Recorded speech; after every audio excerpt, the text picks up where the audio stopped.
Hey guys! Welcome back to AllysiuTV. For today, I'm going to review a very exciting product. Actually, ang tagal na nito sa akin. As in, sa cabinet ko, ayan no, may mga abo-abo na siya. So, this is the Eyebrow Tint by K Palette. So, this is a one-day tattoo. And then, kinuha ko yung shade Mocha Brown. So, gusto ko lang mag-experiment kasi matagal ko na rin ito gusto i-try. So, yeah. Anyway, do you guys like my top? Cute AF. Pilingera lang. So anyway, meron na akong makeup now. So tatanggalin ko lang tong sa brows ko. I have this cleansing lotion. Pero water siya. Yeah.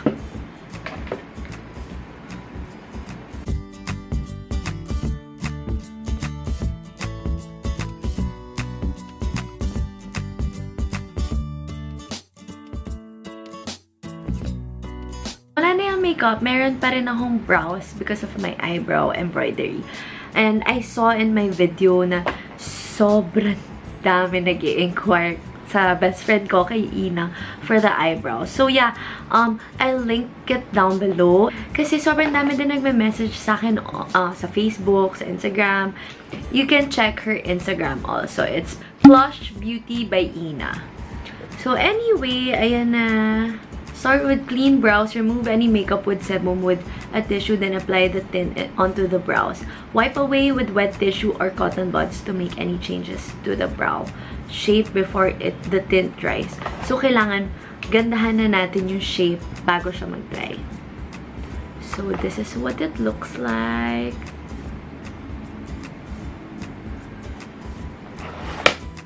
This is 895 pesos. So, nabili ko to sa Watsons. Nakabahan ako. Oh my God.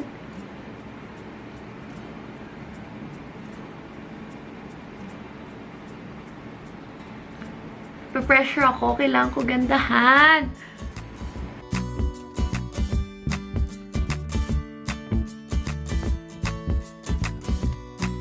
Oh, shit.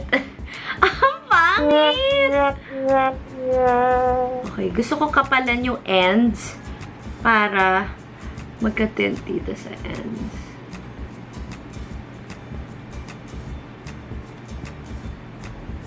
Yan. Kinapalan ko talaga siya kasi wala akong hair dyan usually. So, parang nagmumukhang putol yung brows ko palagi.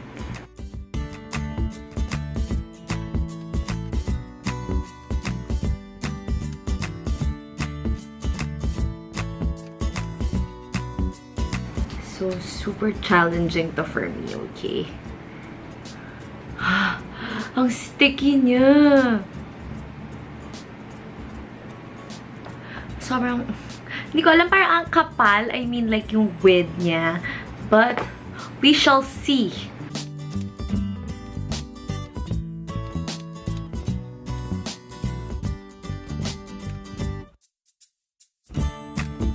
Okay. So, next is, leave it for 2 hours. The tint dries up in 5 minutes. Leaving it on for 2 hours is highly recommended. Better results if left overnight. So, of course, ayoko to i-leave overnight kasi umaga ngayon. So, I have like a whole day. And then, number 2, peel from the start of the brows. It can be effortlessly removed, but in the case of the tint getting stuck on the brows, remove with warm water. Okay, so merong before and after photos. So, ito, kalbo-kalbo yung brows. Naging ganyan. So, we shall see kung e-effect siya sa akin. So, I have like 2 hours. It's currently 12 noon. So, late lunch pa naman kila Mark mamaya. So, yeah, I'll update you guys. So, babalikan ko kayo after 2 hours to see para ma-peel off na natin. Okay? And then, I will just do like some check-ins to keep you guys posted. Okay, guys. So, it's already 1:20. So, more than an hour has passed already. So, Ayan, dry na siya. Inaantay ko na lang talaga. I'm going to play with my pamangkin. So, his name is Pierre. And anak siya ng kuya ko. So, sa mga nagpo-follow sa akin sa Instagram stories ko, you'd see him always there. So, ngayon nandito siya sa house. So, I'm gonna show it to you guys. Hi, Pierre! You say hi to my subscribers. What's your name? My name is Pierre Allison Alvarez. You're shy, baby. Why are you shy? So what can you say about my brows? Kadiri. Ay, me! Reaction niya kanina. Yuck! Yuck! Pero seryoso ba yan? Seryoso nga. Ito nga yung bagong sikat ngayon. Nag-vlog ako. Can I touch it? Parang lang patio. Yan nga. Ito yung sikat ngayon. Sabi niya, yuck! Pakikang, yuck! Parang kasing gamit pentel pen. Whatever. Ito nga yung sikat ngayon eh. What can you say about my brows? Ugly. Huh? That's mukbang. What? Mukbang. So, comment down below if you want to see us eat mukbang. Ano bang... Eat mukbang. The eating part is the mukbang. Yeah. No, I mean like... Do a mukbang. Do a mukbang. And like, anong kakainan namin?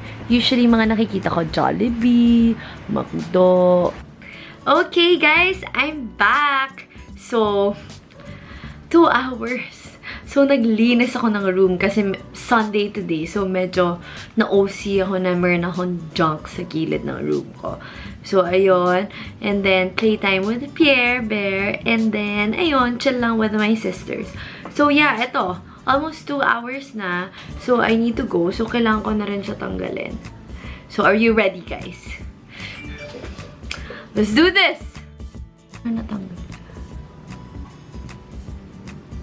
Oh. Para siyang glue. Alam niyo yung Elmer's glue na nilalaro natin nung bata tayo sa hand. Favorite ko yun dito. So yeah, parang gano'n. Oh my God! Okay. Okay.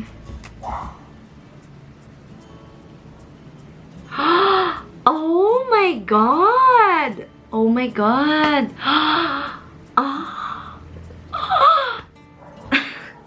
Oh my God! First time ko to. I'm so shocked. Ang ganda niya. Oh my God! Ang ganda niya. I'm so proud of myself. Okay yung pagka-ano ko in fairness. Yung pagka-shape ko. So, Fiko, nagmamatter talaga yung pagka-shape mo. So, kailangan gandahan mo talaga. So, yeah. Mas madali kapag ganito yung alis.